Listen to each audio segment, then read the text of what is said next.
I'm Mark Gagan and you're listening to a special episode of The Voice of Insurance, produced in association with Lloyd's. Welcome to the show. Today's guest is John Neal, CEO of Lloyd's, back on the show after an absence of more than 2 years. Back then he described an ambition to put the Lloyd's halo back in place. Well, 2 full years of underwriting profitability later, and the market has regained a huge amount of its cachet and prestige, and begun to reap the rewards of its painful remediation process. But this podcast is as far as you can imagine from a triumphal romp through the market's considerable achievements of the past couple of years.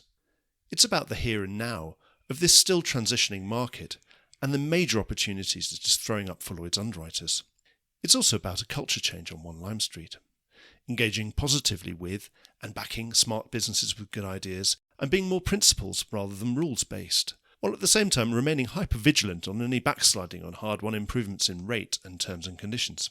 And it's about delivery and leadership, delivery on tech reform and leadership on the big calls around systemic risk and on the massive challenges and opportunities being thrown up by ESG and the transition to net zero. We even make time to talk about the culture and work environment of the London market in the post-pandemic world.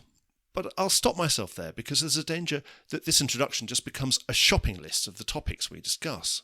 Take my word for it, we talk about literally everything on the global insurance and reinsurance agenda today, and nothing is off limits.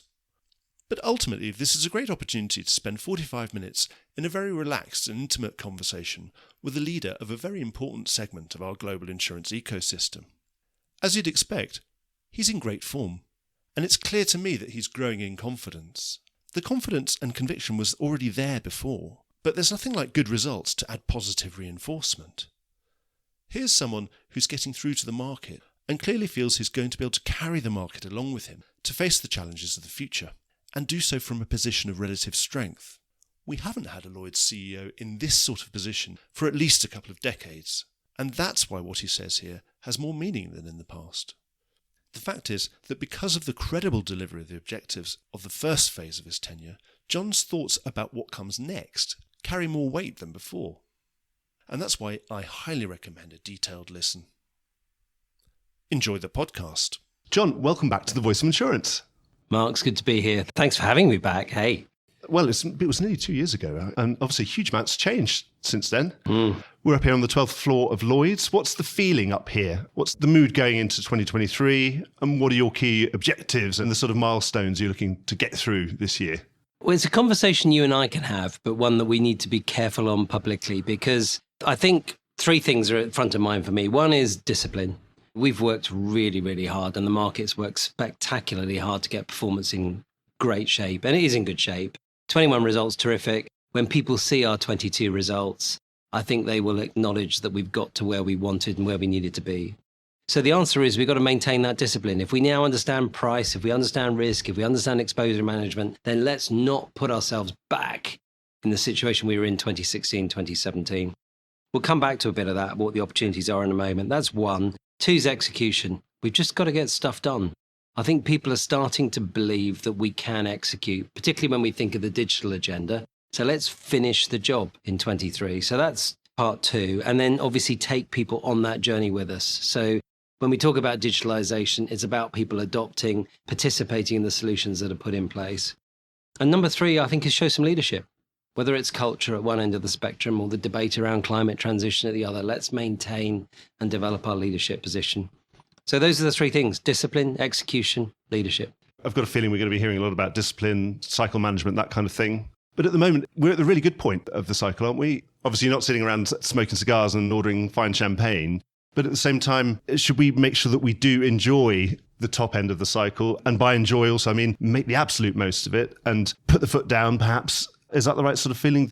Obviously, there is a break. The break's nearby, but you can be happy to be accelerating into something that you know is a nice, clear road ahead and make the most of that while you can and make time. Well, Mark, you're right. I put a slide up with our senior leadership group of the last 200 years of history and said there are 3 times in that 200 years when insurance has mattered. Only 3. And I'll be boring. 1850 to 1870, the world's at civil war with itself, and you've got the reset of the landmass as we know it today, the legacy of 2 world wars, and now. So we've seen financial struggles, financial crises. We've seen systemic risk represented through COVID. We're talking about climate. We're talking about war. If you add it all up, People are anxious about risk. Businesses, governments, communities, we matter. Insurance really matters, and people are prepared to pay for insurance. So I'd love to be underwriting today because I think it's one of the great times to be an underwriter, to be taking opportunity. And if you drop that back, I think you've seen the sort of output of our planning approvals for 23. Lloyd's in 2023 will grow by more than 20%. Some of the decisions we took to back smart people, the Inigo team moving into year 3, making money already, that's a $1 billion syndicate. AIG putting their high net worth business into Lloyd's, structuring that differently, that's a $1 billion syndicate. People like Brit and the Key syndicate talking about algorithmic different underwriting, that is a $1 billion syndicate.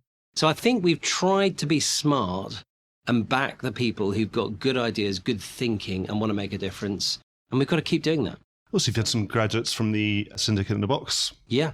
And certainly that's been attracting new entrants as well. So I think at the time, there was probably some skepticism around that when that was launched, 3 or 4 years ago? There was. If you think about it, you look at the way in which we now say we want to oversee the market principles-based. We had 650 rules. That is not a way to respect and value the participants in a marketplace. So we've changed the way in which we look at oversight. We've tried to think differently about new entrants and create pathways for people to come into the marketplace. We've tried to think about capital structure. So you think of London Bridge, ILS capital, very, very slow, I think we were in London to think about how ILS could work in London versus how it's worked so well in Bermuda. So I don't think it's job done, but I hope people looking at us think we're open-minded. We're trying to understand the problem someone wants to solve and work out how we can help. When I interviewed Patrick Tin, and that was probably 18 months ago already, obviously we'd had that very disciplined time, the decile 10 time, Sure. And he wanted to signal a change to say the prize for being top quartile during that period of remediation was probably just to be left alone. Yeah. That was a nice prize then, but he wanted to signal a change about 18 months ago to say, why should that prize just being left alone? Couldn't we be more proactive with some of our top quartile people to help grow their businesses, to see what we could do to help them? And perhaps obviously that's now being perhaps reflected in this potential new regime we're going to have at a higher level, at the FCA and PRA level, to be, well, why don't you be a bit more proactive about, promoting the competitiveness of the market that you are regulating, perhaps the growth of that market as you're regulating. Anyway, but is there any kind of fruit of that in terms of that we could say that's happened in the last 18 months in terms of what could you point to and say, we've been more proactive than we used to be, at least, rather than just leaving good people alone, have we been more engaging with them? I think genuinely the answer to the question is yes. And actually, Patrick, and he was probably being a little humble, has led the way in those conversations. So last year, we began the process with council saying, well, what does good, profitable growth look like? And Patrick's put his marker down and begun those conversations with the marketplace to turn around and say, are there areas where we could represent an ability to be more solution-oriented, more tailored in the way in which we go about our business? So how do we promote better capability for reinsurance in the market? And he's led a couple of conversations around programs that have found their way into London that wouldn't otherwise have been there. Big tick. He's talking about our capability to serve multinational clients, something everyone thinks we do, but we don't do. He's talking to EIOPA and the Europeans about how we could better represent the surplus capability of London as it is in the US, in Europe. So I think we are beginning to say, well, what does good look like and how can we be better? And we do that, I think, off secure ground. So the performance framework and changes we've gone through is not once and done. I think we've got a sustainability framework. We know what good performance looks like, and we'll keep at that, which is allowing, I think, Patrick to play both sides, to say, what does good performance look like? How do I promote and encourage the right type of growth? And he's doing both. Well, you mentioned about reinsurance there, and obviously we couldn't have a podcast today without talking about reinsurance. We've had a monumental one. I know, unfortunately, we couldn't have our meeting at the Monte Carlo, but I did a whole series of podcasts at Monte Carlo with all and sundry, predicting that for the first time that they were really going to stand firm. Even the brokers were saying that the reinsurers were going to stand firm. Everyone was still slightly skeptical as that quarter went on, but we've really seen a genuine reset in reinsurance, a very significant, like of which we haven't seen since 2005, 2006. Yep. And Lloyd's share of reinsurance has probably waned over time. There's all sorts of different reasons probably behind that, and the capital reasons and other things. But do you think now there's an opportunity to regain some of that share now that the market is so good? I think to deal with both aspects of what you were saying, I think the good news in inverted commas with the change in the reinsurance market, it was really well telegraphed. It's been such a long time, no one actually believed it until they saw it. It'd have been 3 years coming in, if we're generous. But I think from the second half of 2022, we knew it was coming. So I think the good news from our planning point of view and setting ourselves up for 23, genuinely no real surprise coming through yet. And I'll come back to yet, because I don't think the job is done. So, if we talk about property cat programs up by between 30 to 70% on average, depending on where they're at and what they're doing, I don't think that should have surprised anyone. I think the toughening around terms and conditions and the limitations of some aspects of cover, particularly as we now look out to specialty lines or we look out to riots and civil commotion and war implications, is the area that's making people scratch their heads a little bit. I think that's net good. Net good, because I think it creates a bit more sustainability around good performance in the marketplace. Part two, your question's right. The Lloyds I grew up with, and as you and I were sitting down, I said, I'm beginning to feel flipping old these days. But the Lloyds I grew up with was a credible reinsurance market. We're not today. We're not a reinsurer. 15% of our income is reinsurance, 10% first party, 5% second party. So I think we've got to take a step back and say, what are we doing that's not allowing people to consider reinsurance business being underwritten at Lloyd's? Is the way in which we've put our principles around underwriting management an inhibitor? I think in some respects, the answer to that must be yes. I think we've also got to sit down with the market and say, how can the market represent itself as a credible reinsurer? And is that consortium-led? Is that providing some sort of more facilitized reinsurance capacity? The answer to both those questions must be yes. If you're a buyer of reinsurance, and I bought reinsurance for a long time, you're not going to buy it from 40 people anymore. So I think we've got to represent our offering very differently, and we've got to support that. Are we interested in doing that? Absolutely, yes. I suppose the big insurers have all got much bigger and they've centralised all of their reinsurance buying. They're working with quite a small number of counterparties, aren't they, these days? They are. I mean, if you were one of the big buyers buying reinsurance, you're going to look for, and I'm making the number up, 5 key strategic partners. You're not looking for 20. But we've got the components, but we've got the ability to provide the type of capacity they want, number one. Number two, we've put the capital frameworks and alternate structures in place. We talked briefly about London Bridge 2 and ILS that didn't exist before, so that's quite interesting. Number three, the only UK domicile for captives is Lloyd's. Today, we don't need any approvals. It's already pre-approved. So could we have some smart conversations about reinsurance around how we could construct capacity, how we could look at captive structures, alternate capital? The answer is yes. Are we open-minded? Your point about Patrick earlier on, and I think he was trying to say that to you when he spoke to you, definitively yes. So we're ready, willing and able to have those conversations. Well, that's really interesting. Of course, Lloyd's of today is more of a buyer of a reinsurance than the seller. And obviously, those core classes have been affected very much by that reset. Perhaps some of those core classes were buying reinsurance on a composite sort of basis. And now, presumably, some of those lines have to stand alone, particularly the sort of marine-based war and strike rights and civil commotion type lines. And perhaps there would have been a lot of dabblers in those lines within this market or followers. Yep. Is there going to be a bit of a shakeout of that, a shakeout to the core leaders, the ones that can write some of those lines on a standalone basis and retain more, for example? I think so. When I grew up in this market, you were buying reinsurance, you couldn't buy unlimited vertical covers and unlimited sideways covers. I mean, they didn't exist. You couldn't even buy inflation-protected reinsurance. You had to buy severe inflation clauses if you really wanted to deal with the inflationary pressure on a claims bill. So it's like everything. I'm not saying history is repeating itself, but the limitation of some sideways covers feels inherently logical to me. If we take 2 steps back off that, it helps with the discipline that we need to maintain on our underwriting. And when I look at some of the underwriting issues that we're dealing with that we'll probably cover off, you look at D&O pricing. Really? People reducing pricing on D&O? Madness. Absolute madness. The price on D&O needed to go up by something in the order of 40 to 50%. It might have gone up by 60. Can the price come off by 20 points? No. Cyber was not making money. Great class of business, fantastic opportunity. We were sat here in 2018 saying we really, really have to crystallize and explain the product and the service better, but we've got to understand the risk, the exposure and price it properly. So worked really hard to get that right. Can the price come off on cyber? No. Reinsurance has got a role to play in helping with the discipline of ensuring we don't go back into 2016, 2017. So reinsurance has got its stick out and it's probably caused a few welts and bruises around the market. But that usually tends to throw up opportunity. It does. So where are you seeing the best opportunities generally for Lloyd's underwriters? We tend to look at everything through our own lens, don't we? We tend to look at it through a London lens. If you think of London and what we do, half of what we do comes from North America, 44% from the US, 6% from Canada. So, 50 cents in every dollar is brackets US derived business. No surprise. That's the reality of the world today.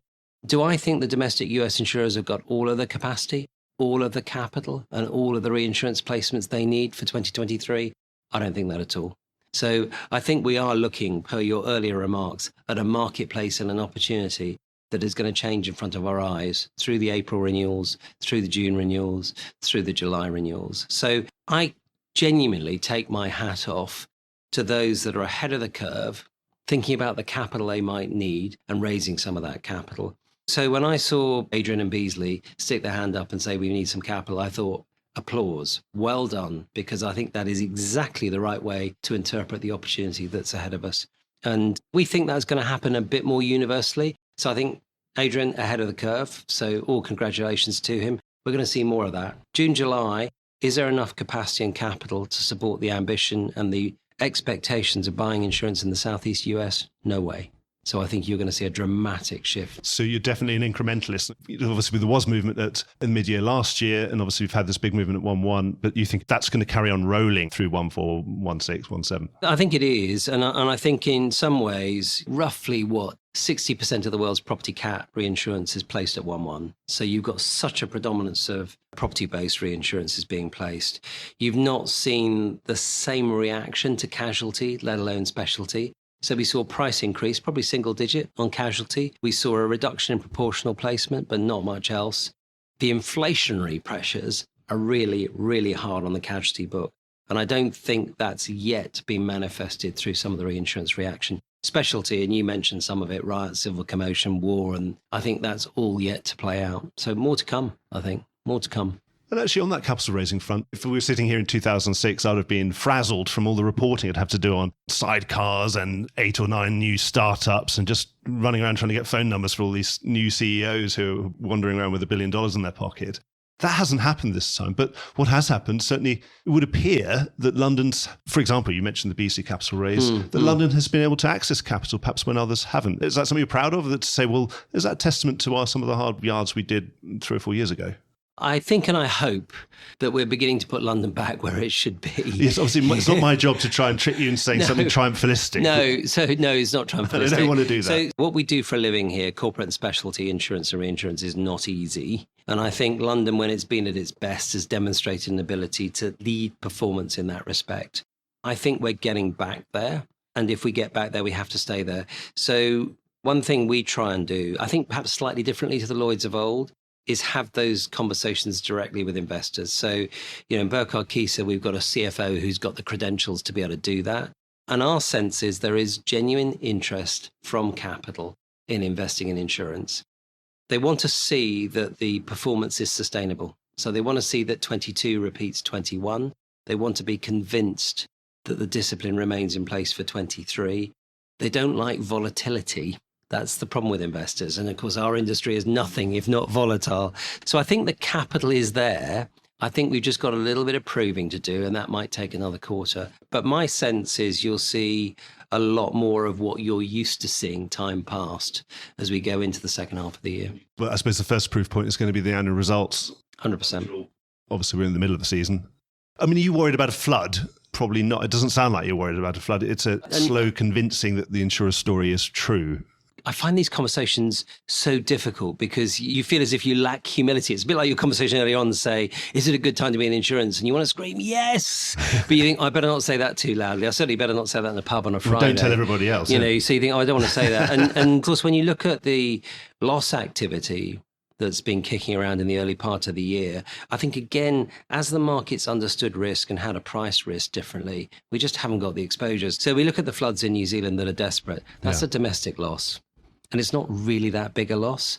You look at Storm Elliott going through the US. It's gone through states that are well used to coping with winter weather. So it's not particularly a notable loss. If you went back 20, 25 years and you looked at earthquake exposures in Turkey, you probably found 40 to 50% market share in London. Today, it's 4 or 5. So I think we really have learnt how to understand risk, accept what is attritional, what is large, what is cat, and price and think about it accordingly. It's not a conversation you need to have with you, Mark, but you sort of think of national press and you think of natural catastrophe. I'm saying if 23 repeats 22, the last 7 years, including 23, will have cost $1 trillion for natural catastrophe losses. And that's what we expect. So as a market, we're kind of used to that. And hopefully at today's pricing, we should all still be posting a profit this time next year, even if that happened.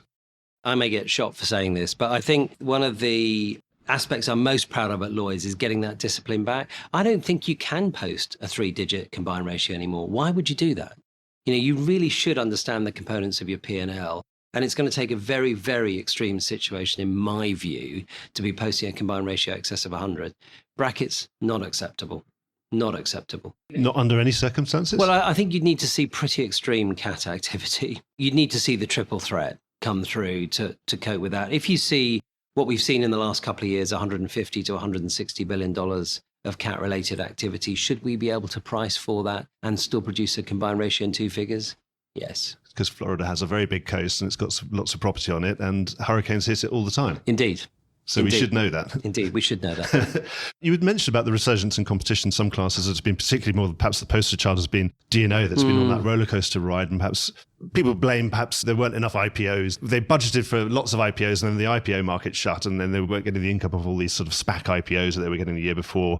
Obviously, you can listen to all these stories from people, but presumably they're not going to hold any truck with you. You're just going to say, well, just show me the money then. Well, you know my background. I grew up more with casualty than property. So it's dangerous ground when I talk about property. Casualty is complex. And I think when we talk about discipline, we've really, really got to understand exposure and price expectations. And it's taken quite a lot to correct. We use the 2 examples of D&O and cyber. So I think we've got to call it out. We have got to call it out. It makes no sense, having worked hard to get D&O pricing to where it is, to start reducing pricing. Oh, and by the way, we've got a wave of litigation coming for climate. Of course we have. We know that. So we cannot think that pricing can reduce for the class. Do we think there's a huge opportunity for cyber to grow to a $50 to $60 billion market within a reasonable time period? The answer is yes. Do we need to articulate the value proposition? Yes. Do we need to do that by reducing the price? No. So I think at the centre, we've got a job to call that out, and we will call it out. And if that annoys people, then fine. Certainly readjusting the price of cyber sharply upwards has not reduced demand in any measurable sense, has it? Not at all. If I take a bad day, what we've got to get a lot better at doing, and we've had the evidence of that, is we've got to get a lot better at explaining the cover and the service that we're giving. And I don't just mean the brokers, I mean the underwriters as well. So with cyber, we had to take 2 steps back and really be much more articulate around the covers being offered, and ensure we didn't repeat the challenges we had with business interruption, where you've got a lack of clarity around what cover was being given. So I think having given that clarity, then the interest is there. So we know the interest is there to buy the cover. And I think we need to be satisfied that we can perform and that we can price the cover at a level that we can make a return. It matters to the customer. The customer needs us there next year. So it's no good dropping the price by 20 points and losing money again. I was at a cyber conference in Q4 last year, and they were predicting that cyber would be the largest single risk code at Lloyd's. I don't know if that's actually going to be true or not, but I might as well ask you.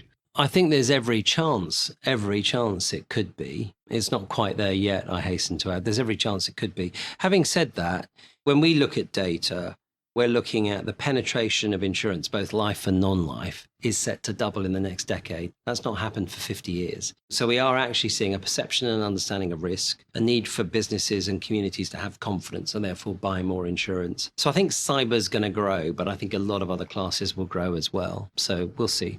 I suppose what cyber didn't have as it matured, it didn't have a cat market, it didn't have a proper reinsurance market. It certainly had a reinsurance market, but it was a more primary reinsurance market. It didn't have a remote, very large loss reinsurance market. No. And it seems to be developing that for itself, which would bode well, one presumes, for long-term prospects. I think so. And I'm sort of sympathetic to some of the voices you hear around cyber. So if I was one of the big global insurers with a big SME book, I would feel very nervous about cyber because of the systemic exposure that would sit in my book. which is why, being an insurer of cyber, we've turned around and been, I think, pretty strong on some of the things we've said. No silent cyber. Let's be really clear when cyber is being given. Yeah. Some people have been critical of us of saying, look, when we look at systemic state-sponsored cyber, we should be really careful in terms of the extent of cover we give. Why?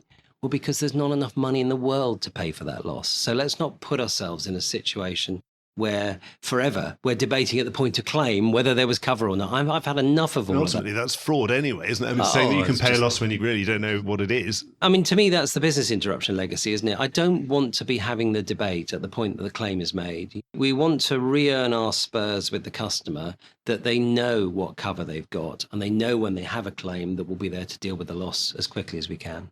Big part of your job is to think about Lloyd's as an entity, as a marketplace, and its position in the world. How do you feel you're doing at the moment in terms of relevance, share, that kind of thing? Stuff that you have to go off into your boardrooms and strategize about and think about and have away days about. The kind of long-term picture.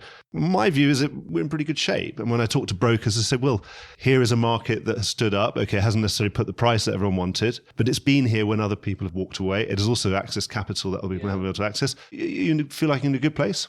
So if I take the opposite view, i.e. not being triumphalist and being defeatist, I've read some defeatist comments that I don't understand. I read a report last night, actually, which was sent to me by a particular advisor for investors in South Africa who sent me a report he'd written in 2012. He'd got some interesting macro data there around Lloyd's market share of global insurance. The answer was 2%. So everyone says we've been reducing in relevance. I don't think we have, actually. I think we dream up data. If you think about it, Lloyd's is not in place to compete with local markets. That's not our job. You know, is the German market credible? Is the French market credible? Of course it is. The beauty we've always had in the US is the concept of admitted and surplus. So where there is a need for expertise or capital or different innovative thinking, Lloyd's should add value.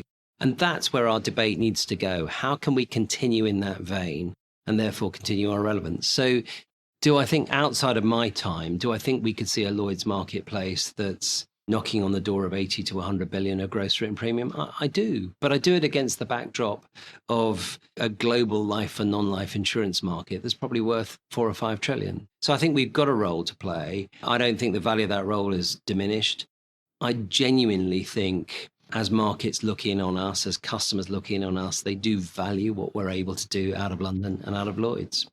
Well, let's talk about some of those tech reforms that you've been mentioning. I mean, I think the phrase you used was rubber hitting the road last time we spoke. Oh dear. Well, rubber can hit the roads in all sorts of ways. Perhaps it's sort of slightly skidded a bit, and perhaps it's more like like the beginning of a drag race. Some of that rubber was now left on the road rather than on the tyre. I don't know. I get another feel that this year is a year of delivery. So I think you have said that. Certainly, there are a lot of deadlines this year. Are you comfortable that they're all going to be hit? Not stressed about it at all, which I could regret saying that, couldn't I? So if we get a bit technical and boring for a moment, we've got a build framework around the mid and the back office that supports the London market, not just Lloyd's. There are 5 sequences to it. 2 sequences are done. So you've got critical sequences 3 and 4 and 5 this year. We needed to ensure that the placement solutions were credible. Could PPL represent their next iteration and generation? The answer is yes. Can we align PPL to the way in which our Blueprint 2 thinking is going? I think you've seen the commentary from the leadership there. The answer is yes. Can we put a framework in place for delegated authority underwriting that actually makes sensible, credible sense? Yes, it's actually alive and well. The good news for me is not the tech delivery bit, which I always thought was our responsibility and we could do. What I'm really encouraged by is the interest in adoption, because that's ultimately where the success comes from. Can we get everybody, 100 insurance companies and 200 broking firms, to want to adopt the change? And that, I think, is where it's hard. I don't get any sense of a lack of willingness. Are we going to have to help and lean in? I think the answer is yes. Do I therefore think we can do our bit in 23? Yes. Do I think it's going to take us 23, 24 to get exactly where we want and need to be? Yes, I do. Long overdue. Yeah, my 50 cents would be that 20 years ago, when we talk about 15 years ago, one of your predecessors wanting to abolish the white vans going down to Chatham, that was almost the outrage. It was I think the electronic claims file was supposed to stop that, and the EPAN and a few other things. But we've moved on a lot further from that. Perhaps the small brokers would have been the blocker 20 years ago, because the big brokers perhaps would see it as a political thing, as a way of saying, well, this is a great barrier to entry, actually, because we can afford 100 million for this program, but we know all the small brokers can't, and they're going to have to come to us, or something's going to have to happen. We can end up owning the market. And the small brokers will dig their heels and say, well, not over my dead body. This is not fair. These days, when I talk to a small broker, they're sort of looking upon this more like a developing country, saying, great, I've got mobile technology today. I don't have to put a load of copper wires in my cities and towns anymore. It seems to be the attitude has changed. You won't have to have a stick. You'll need to have a lead because they're going to be pulling you along. That's my sense, certainly, that they're impatient to change rather than digging their heels in and not wanting to change anymore. I agree. I think what's been exciting for me, and I'll sort of give you a personal anecdote and then credit where credit's due, because the credit is certainly not here, is we needed to get a proper understanding of data. And being boring as the motor underwriter, you've got to have a core data record. You've got to have some uniformity around the structure of your contracts to allow it to go from quote to bind to technical account, all that boring stuff. So if you grow up in the world I grew up, I mean, that is a no-brainer. But you think, can we get everyone to that place? And the answer is we have, and that's really neat. But where the credit's due, and the credit's due, yes, to the team that Bob James is leading, I think, in terms of the digital framework, but I think credit's also due to the market. The data council that Sheila Cameron chairs is brilliant. Conversations they're having, the leadership they're showing, the unanimity with approach, the determination to make the change is fantastic. So it really isn't just about us. I hope and think we've got the team on the pitch that people have confidence in. But I think credit where credit's due, it is with people like Sheila Cameron, it is with market leaders who've said this makes every sense. And that's half the battle, isn't it? You know you won't get everything perfectly right from the get-go, but if people want you to succeed and are leaning in, then you're 3/4 of the way Do you there. think we're getting closer to the prize of having a low administrative expense ratio?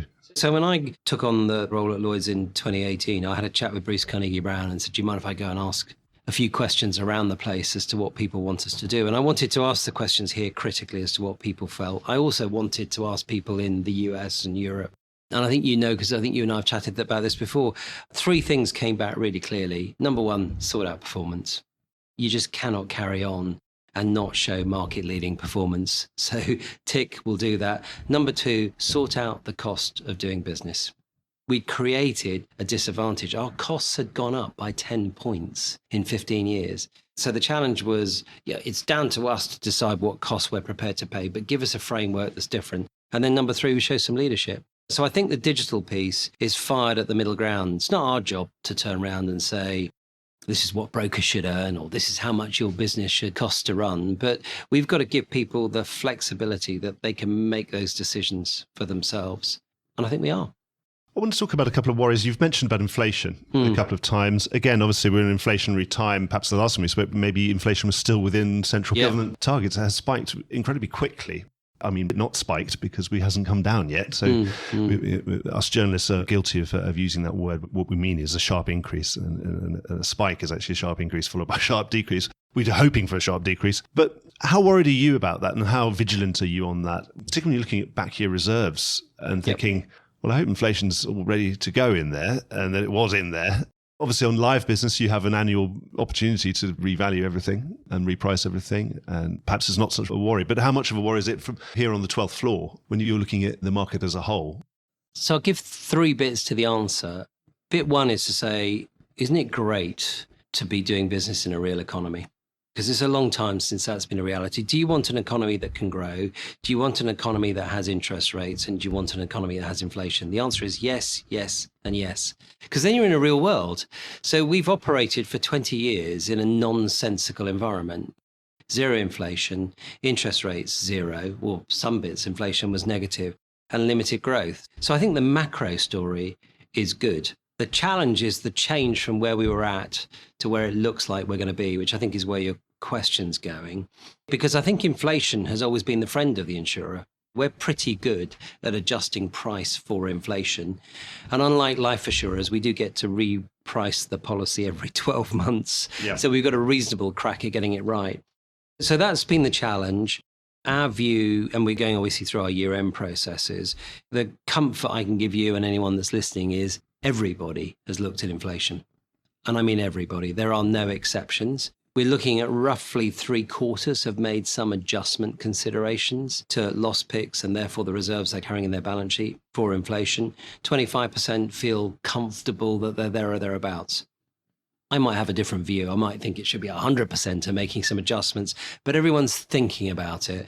So I don't think we're going to get caught with our trousers down, is the answer to that question. So the part 2 bit is, are we alert to the issue and do we feel comfortable that people are addressing it? I think that bit is right.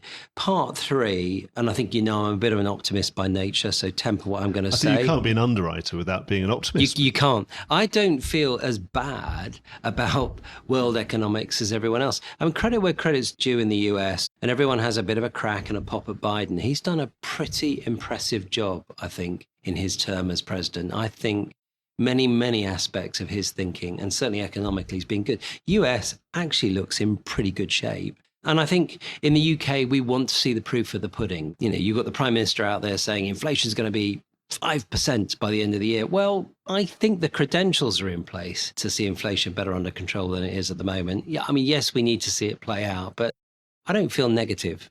But take the macro step back. It's back to where we started the conversation. Not a bad time to be an insurer. And of course, if you've got the pricing momentum, which can cover any sins in the back years, presumably these knock-on effects of notional market-to-market losses are going to start washing through at some point, probably in this year, isn't it? This time next year, they might be reporting very positive investment returns rather than negative ones. All things being equal, the answer is yes. I mean, you get me going on accounting. And I have to qualify that by saying my first 2 years in business life were training to be an accountant. So I think I can legitimately applaud accountants and the value they give us. Mark-to-market price variance accounting is nuts, in my view. And you end up with stupidity in the way in which you represent the value of an asset when you've not looked to sell that asset. So you end up with crazy investment considerations in 2022, which then pay back in 23, 24, 25. IFRS accounting is equally as dumb, but we'll save that. I suppose at some point, but you've got to measure it somehow. And of course, if there was $1 trillion hurricane tomorrow, then of course, everyone would have to sell those assets to pay the loss. So they would have to take that loss, wouldn't they? Yeah, well, I don't know, you see, because I think you've gone to the right thing. You've got capital, you've got solvency, and you've got liquidity. And the legacy of Solvency II, and even if you look at us at the moment, 38% of Lloyd's assets are held in cash. 38 in cash. So there's no liquidity issue that we're trying to deal with. But I think it is what it is. The good news is that the investor community out there does understand the reality of mark-to-market accounting and does distinguish between a cash profit and the written down profit. But you're right. I mean, if you look at the forward forecast numbers, and we'll debate whether it's appropriate to issue a forecast for Lloyd's in 2023 or not, the investment return numbers could be really quite exciting. So for the first time for 15 years or more, an underwriter, or let's say the CEO or manager of a business, is looking at the ability to perform on both sides of the P&L. But it doesn't mean that you're going to let them write to 104 combined and make loads of money on investments. No way. Not like the old days. No way. We need to talk about ESG, I think, because again, that's probably been the largest 3-letter acronym to surface since we last spoke. Been a lot of interesting work around companies with good ESG scores being assessed as perhaps being probably better insurance risks. What do you think about that? And there's been some quite interesting work around that. It sounds as if someone cares about lots of parts of their business and the way it's governed and the way it works in society and the way it affects the environment. One presumes they're probably quite good at stopping having insurance losses as well. Yeah. It makes a common sense kind of correlation, but do you think there's been enough evidence for it?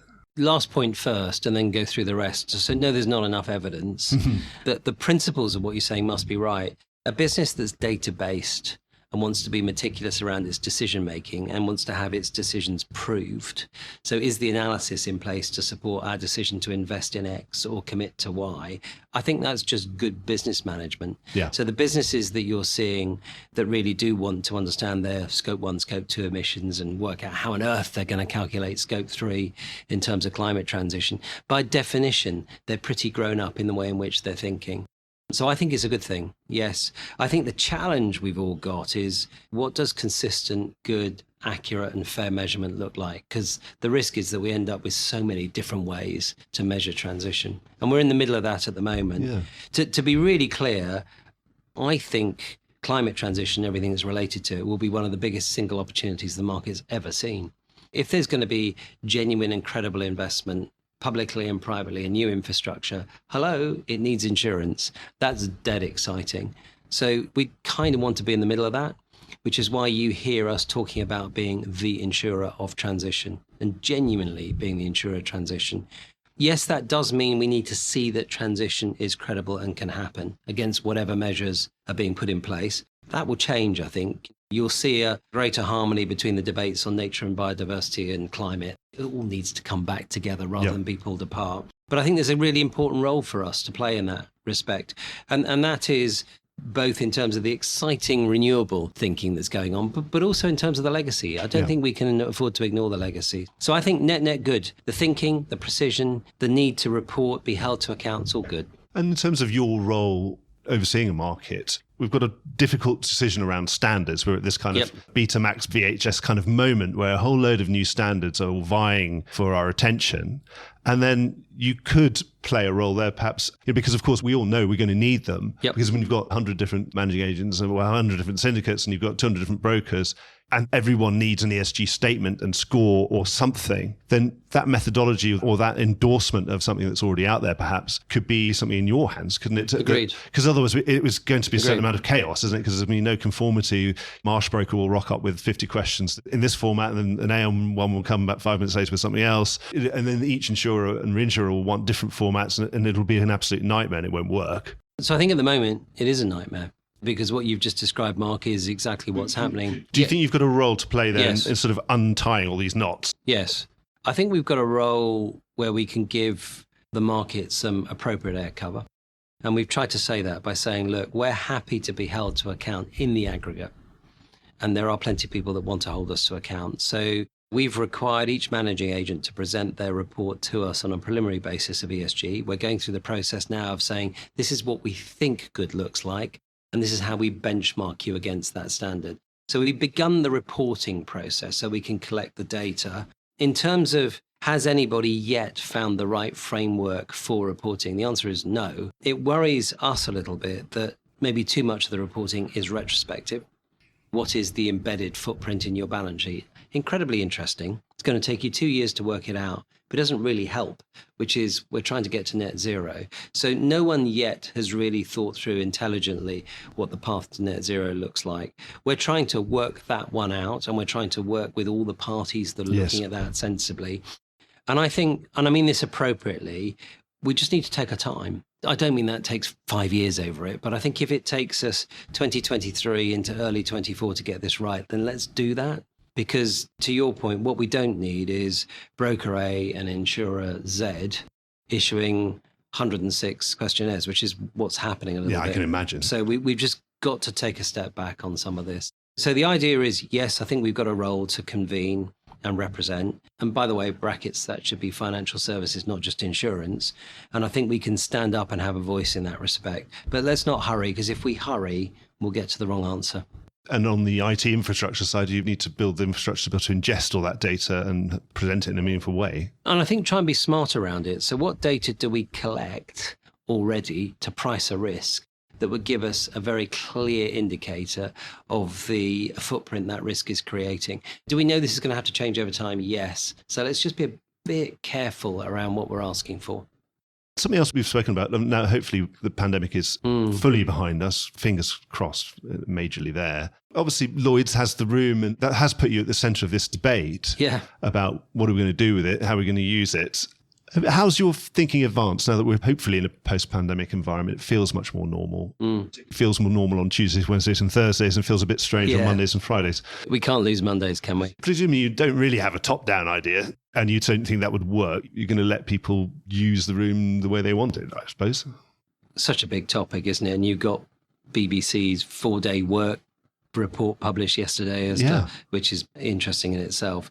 I think the view that we've always had, and I say this with a bit of caution, the only, and I mean only, marketplace for insurance in the world is here. And I mean that with all due respect to Bermuda, and I value Bermuda highly and our ability to work with them and the interesting markets that are being talked about in Singapore, but the only market is here, genuinely. And therefore, I think the value proposition has just gone up, not down. So the place where people can convene, can be solution-oriented, can meet, can have the conversation is become more important. Do I think credibly we need to represent the way in which the underwriting room works and looks and feels? The answer to that question has got to be yes. So I think if we take a sensible view, let's say a sensible view is 20 years. I mean, you could argue whether it's 15 or 25. I think the ability for us to connect and present physically as well as digitally is still valuable. So I think we must get that right. I think practically it's going to take a little bit more time in 2023 to settle down what the work rhythm looks like. I'm a great promoter of flexible working. You and I have chatted about the difficulties in a past life. And you said you're talking to Andrew Horton, trying to run a business out of Australia that operates in the US and the UK. I'm just time zone complexity. So you have to think flexibly to ensure that you can work efficiently. And dare I say it, the people that work for you can live. So flexibility is important. I'm utterly unconvinced that flexibility means 2 days per week. I mean, that's not flexibility. Flexibility is what does the job demand and how can we respect the opportunity for the individual? And it will be different in different situations and different circumstances. Yeah, before we switched on the microphones, you were talking about this is your time at QBE, and you're talking about collaborating with your team to collectively agree that you were going to work on weekends when the results were out, because that was the only way of doing it. That's right. You and I were joking, Mark, when I said, when you live in Sydney, Monday's a joyful day. You're first up in the world. No one else is there to bug you on a Monday morning. Saturday morning's a nightmare because the US and the UK's carried on. And on the quarter dates, we worked out that saying to everybody, turn up on a Friday didn't help, because it meant that for those that were in Australia looking at consolidating quarterly reporting, it all arrived on a Saturday morning. So the idea was move the weekend on quarter dates, do the weekend on a Thursday, Friday, work the Saturday, Sunday, no emails, no phone calls, you get a lot more done. So then maybe do a 9-day consolidated period when you can get your quarter date work done and take different time periods off. Really smart thinking, really credible, different. And that's what I think we've got to start to do. What does flexible working look like? It isn't 2 days a week or 3 days a week. It's different. And we're not there yet. It's always existed, some of those legendary stories about the war market during the first Gulf War being open. I think the underwriters underwriting from their gardens, or here certainly working at the weekends because ships were sailing, they needed to get cover. Agreed. What's encouraged me as we've come into 23 is there's more of a sense of a market coming back. And I think that's what you were referring to in your opening remarks. So the good news is that there is some stability, some more sense of market, some more sense of community coming back. And I think credit to the leaders. I think the right position to adopt has been a little bit of patience, let things settle. Don't push and pull people around too much. I think we'll see that play out through 2023. And I think you've hit the nail on the head. Our market is not a market you can turn around. We were talking about the BBC report and say, we can do this 4 days per week. We can't do this 4 days per week. It very much depends on the circumstances, the time of year, and the pressures that the businesses are under. So flexibility, it's in the word, isn't it? It is about being flexible rather than both ways. And it's about eating what's in front of you, I suppose. Agreed. Well, John, I think I've been through all the questions I've got laid out in front of me, what I've got in my head. I don't know if there's a message to send to the listeners to send us on our way or not. So I think a few things really is that genuinely I'm excited. I think this is one of the great times, and there aren't many of them, to be in insurance. We've got 2 or 3 very exciting years ahead of us. So I just want people that are listening to know that we are listening as well. So if you've got ideas, if you've got thoughts, they can't be anything other than good. So come and talk to us. We're interested. We must get that right. I wanted to reassure people as well that we are really, really clear in our responsibilities. We talked about the digital agenda. We are really, really clear in what that looks to execute. And we will keep talking to the market. We had a great event on the 9th of February. We'll keep those going. So there'll be no surprises in that. And then the other topic we need to think about really carefully is talent. I think if we all believe the opportunity is there for us in insurance, we should join together and to think about how do we encourage the next generation to want to be as excited as I feel about our industry. So Good times. So you fully behind that. That's the London Market Group is really taking that on. It's great. And we need to follow the lead through the London Market Group. And my view on that as well is we can be quite collective about it. We want people to think about us as an industry. Doesn't matter whether they work for Lloyd's or broking or underwriting. From the get-go, no. So why don't we give them a flavour, give them some exposure to who we are and what we do, then decide where they sit best. Well, John, thank you so much for your time and have a good 2023. I'm looking forward to it. Make sure you enjoy it. Enjoy the good times. I will. Don't without you worry. feeling triumphalist. Thank you. Thank you very much. Well, I hope you enjoyed today's episode. If you did, don't forget to subscribe or leave a like or a review or recommendation on whatever podcast platform you used to access this programme. These really help get the word out. Before we go, just a quick reminder that advertising slots are available here and in other places in the Voice of Insurance podcasts. Podcasting is the fastest growing medium and attracts a high quality audience of key decision makers. It's also an intimate medium where you, the listener, are right in the room with me and the interview subjects. Needless to say, that means it's a great way of getting your message out directly to an audience because you know you've got their full attention. It's also very cost effective. So get in touch with Mark at thevoiceofinsurance.com to find out how you could be speaking directly to the industry. Voice of Insurance is produced by me, Mark Gagan. Music was written by Anna Gagan and produced by Carlos Gagan. Check out more podcasts and written comment pieces at www.thevoiceofinsurance.com.